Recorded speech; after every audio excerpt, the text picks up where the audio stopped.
Oh, really? And he used the same lever head they had on here. We did, you know that show Jackass? Yeah. They're doing a movie. Oh, really? It's so funny. Make it stop stopping. Man. He's possessed. Oh, yeah. It's a good feeling. Come here, baby. Exactly what he's doing. Maybe I'll have Richard base his. That's cool. I'm recording. Something in there's something sharp in there. Sharp, or is it just bound up? Well, it feels a little sharp. So should I maybe cut? Yeah, just cut cut a dart in that. Yeah, just cut a little dart in there. There you go. What the fuck? No. Ah, Jesus!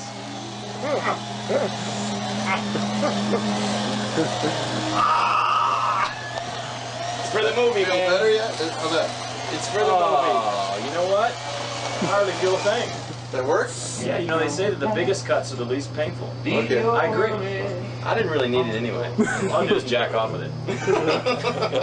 So now what's the problem? Well, I'd like to be able to get in this suit so I can scratch my knee. My knee has been itching like a son of a bitch, man. So sick of you. Fucking Freeman. Brian, Jesus Christ!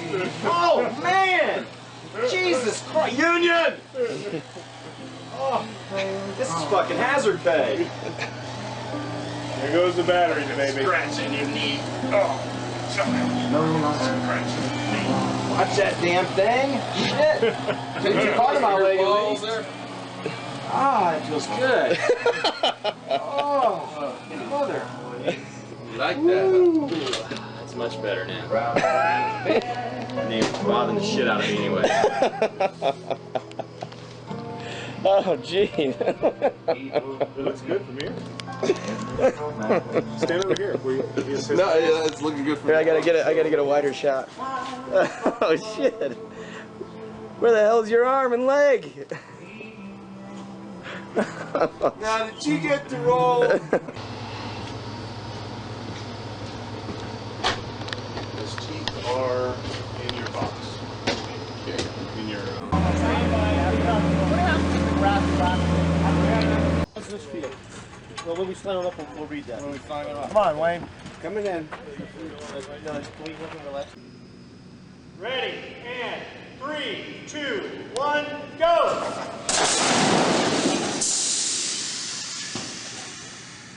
One, go! Hold it, hold it. And pretty cool.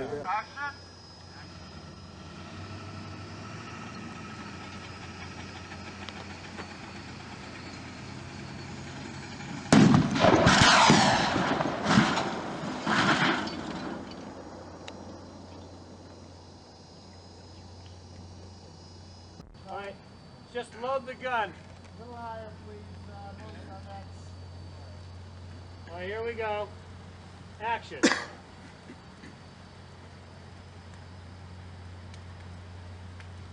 Full of Yeah, shit. you know what? I'm gonna start bringing a toad out too because this thing is so overstuffed. Yeah, and you got me to carry it. So tomorrow, I'll definitely want a toad. Okay. We went back so far, I have to stand. Ready, and jump! Ready, and jump! Ready, and jump!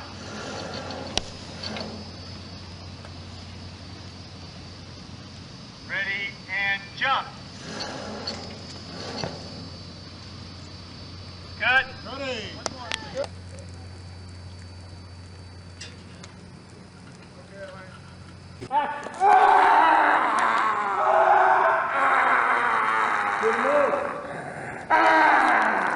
One.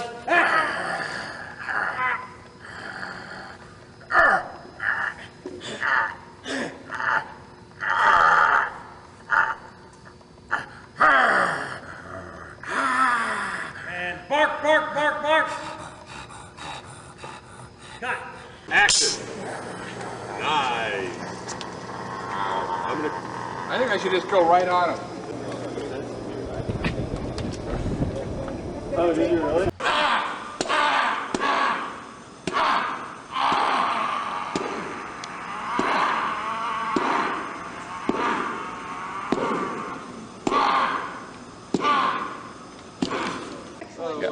Right, he's right here. As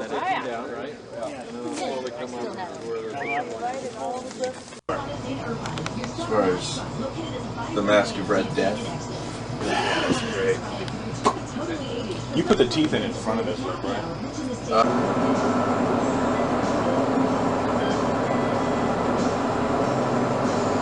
Can you pull that tab there? Go ahead and drop whatever's in your hand. You want to set the hawk boot? Sure. Sure.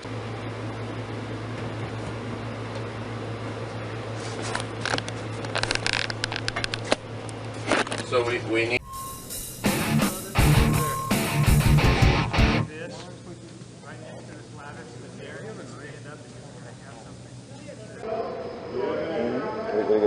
You got the 1394 form?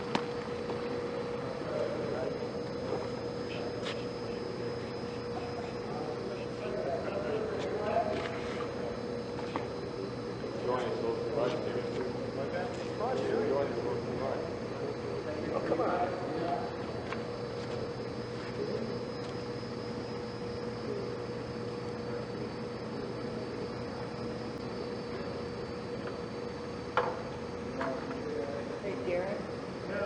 We should really clear everyone out of here.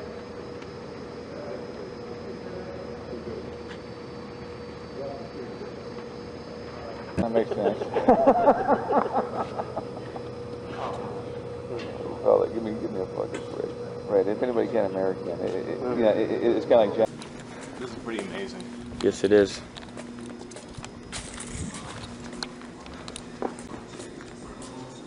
Cool, huh?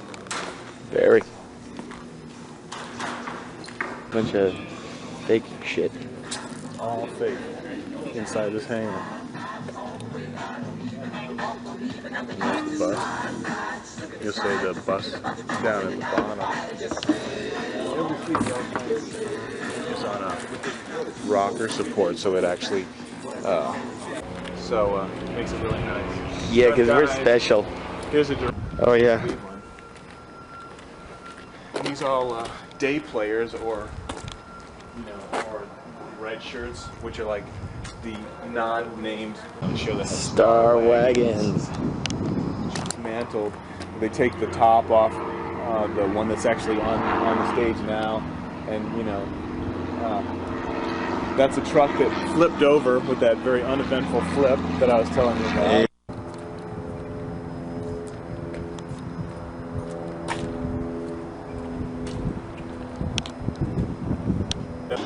Grabbed onto his shoulder. Go ahead and grab, Richard. And go ahead and pump. Self-contained blood.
I'm somewhat of a Dracula aficionado, and I'm half Romanian, so it's part of my heritage. And I remember going back to Romania, I believe in 2001 or 2, to make a movie, and we were all over that country in Transylvania, and you know, we went to Dracula's castle. We went to the island where supposedly he's buried in this little church that's on the island, and I lay upon his grave with a picture of Vlad the Impaler right next to me. I got a first edition of that book when I was about 10 or 11 years old. I was given it to me as a present, and it was 1897, the first American edition, I believe. And I read it over and over and over, and made a big impression on me as a kid. So I love all horror. I first met Victor Salva, the director of Jeepers Creepers 2, when he was auditioning for a movie called Powder. And I came in to read for Victor for the part of the sheriff that Lance Henriksen eventually played. And Victor said that he was a big Twin Peaks fan. And of course I played Leland Palmer on Twin Peaks, so he said he was driving along Franklin, and he stopped at a stoplight, and in a car next to him was me driving. And he looked over and said, "Oh, that's Ray Wise, Leland Palmer on Twin Peaks. There's an idea, I'll have him in." So he had me in to read for Powder.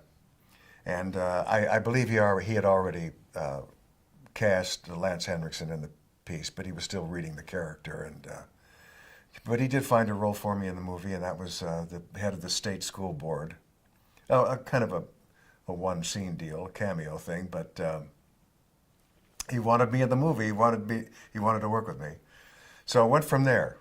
And I was in Peaceful Warrior. I played the doctor in Peaceful Warrior.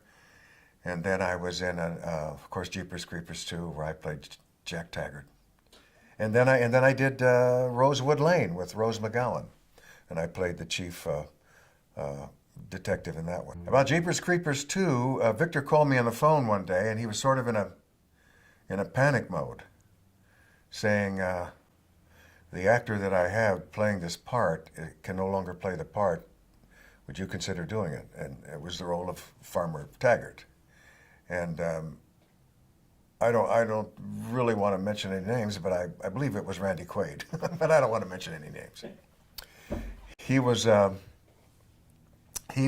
cast to play Farmer Taggart, and for one reason or another, that didn't work out, and he had to vacate the role. And so Victor had me in to meet the other producers, and they said, "Yeah, you know, Ray can step in and maybe save our production time, you know, and we can get the movie off on schedule and actually make the movie." And so I became Farmer Taggart. I told you what would happen if you... Victor had sort of envisioned it as a kind of a Captain Ahab in search of the great white whale, and I immediately, jived with that whole aspect of it, and I thought, yeah, Captain Ahab, you know, obsessed, driven, you know, determined to find this creeper and destroy him, knowing that, you know, it took away his youngest son. And so, yeah, that whole Captain Ahab thing. And I kept that in my mind the whole time I was making the movie. And, of course, I had the big harpoon gun machine made from the Post Puncher 500. And it was a wonderful harpoon gun that I made that I was able to get the creeper with a few times. There's one particular moment, you know, after the creeper flies away with my young son, and I'm looking in the sky, feeling totally helpless and frustrated and panicked. And Victor said, "Now I want you to try and keep your eyes open, because I'm gonna zoom in on your eyes, and then we're gonna make the bus is going to come right out of your eyes, the bus with the kids in it." And so I had to hold my eyes open like this for quite a long time, trying not to blink. And I carried it off, but it took tremendous concentration, believe me. And you know, and I wanted so to blink, because the sweat was dripping into my eyes, but I kept them open, and that bus came right out of the middle of my forehead. Victor's he's a very hands-on director. and he's always there. He sits right next to his camera in his folding director's chair, and he has the playback right there. But he's pretty close to that camera always, and he likes to have that old-fashioned kind of Hollywood feel for what's going on in the scene, what directors used to have, and he has something, to say just about everything you're doing, and of course, if he wants to see something more or less, he'll let you know about that. But he's a very hands-on director, but very helpful in his suggestions, and certainly knows how to handle actors. He keeps a very low-keyed set, and everybody feels good. We have a pretty happy time on the set, and he's a good guy.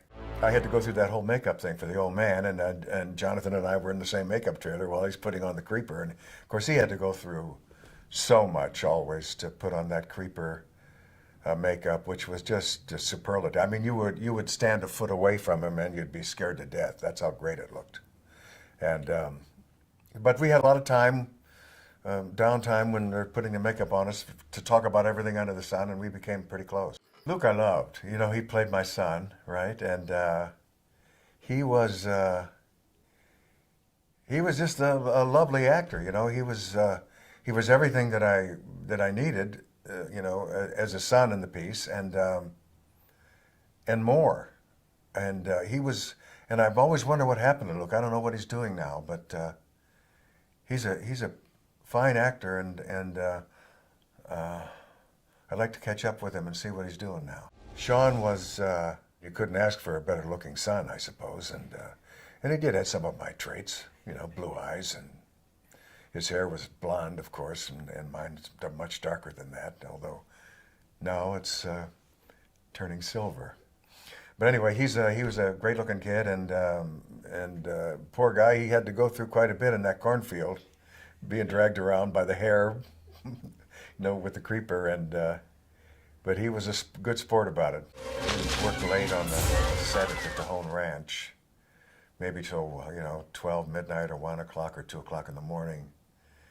They, rather than drive home back to my home in Los Angeles, which was probably about an hour and a half drive, they put us up in a motel close by, and it was kind of a truck stop motel. So you can envision what those rooms were like. But we were so tired at that point, the shooting day, that just as long as it had a bed, that's all that was necessary. And so those nights in the motel I remember fondly, and playing a certain CD that I liked at the time. It was a Kenny Wayne Shepherd. He's kind of a bluesy guitarist who has a kind of a bluesy voice, and I played his first CD on the way to the set every day, and that sort of got me in the mood for what I had to do that day. They didn't skimp on any of the effects, and being part of those effects, it was pretty awesome to see and to experience, but of course then we had to imagine the creeper flying around in the sky. Although sometimes they'd bring him in on a wire off a crane. They had a big crane the whole time. They would shoot from the top of the crane when the kids are running across the farm field, as a beautiful aerial shot, kind of. Yeah, great photography in the film. Don Fauntleroy, Victor's cinematographer, who I believe has done most of Victor's films. He's superb. Don Fauntleroy is superb, and he gives all of his films such a beautiful look, and then of course the editing was fine, and then Bennett Salve, his music was another character in the whole piece. It was he uses the big full orchestra. He's old time when it comes to that. I believe he even likes to conduct it himself. And Bennett wrote some beautiful score for the film, and especially that moment when I'm harpooning the creeper towards the end of the film. And his music is a beautiful counterpoint the stabbing away. There was a premiere. I believe it was at the Egyptian Theater. There was a premiere. I think it was at the Egyptian Theater right there on Hollywood Boulevard. And it was a big screening. Everybody from the production was invited and their families and so forth. And I saw it for the first time, and I liked it a lot. I was very impressed, and I even liked myself a great deal. So that was something. It's a movie that I enjoyed doing. I like very much, and I'm proud of all the work that went into it, and I always love my relationship with Victor Salva, the director and creator and writer. He's such a talented man, and of course all Victor has to do is call me up on the phone and I'll be there. I know that there is a script of Jeepers Creepers 3 called Cathedral, that it was going to pick up exactly where 2 left off, and I was still going to be the old farmer Jack Taggart, and the Creeper was going to be the Creeper again, but then I believe the producers of the series of films decided that they wanted to make it more between 1 and 2, and I think that's the way they worked it out. It's a film that happens in between Jeepers Creepers 1 and Jeepers Creepers 2. So of course Farmer Taggart wasn't in that history of the Creeper. But I hope, one day maybe Jeepers Creepers 4 will be made, and it'll pick up where 3 left off. Victor Salva talked about a TV show made from it, and taking it from 23 years later, I believe, is the way he was approaching it. So I don't know really what's happened with that. But I think, it's a very worthy franchise, a great character. Jeepers Creepers, where'd you get those peepers? I love that song. Every time I hear it, it takes me back. Good move.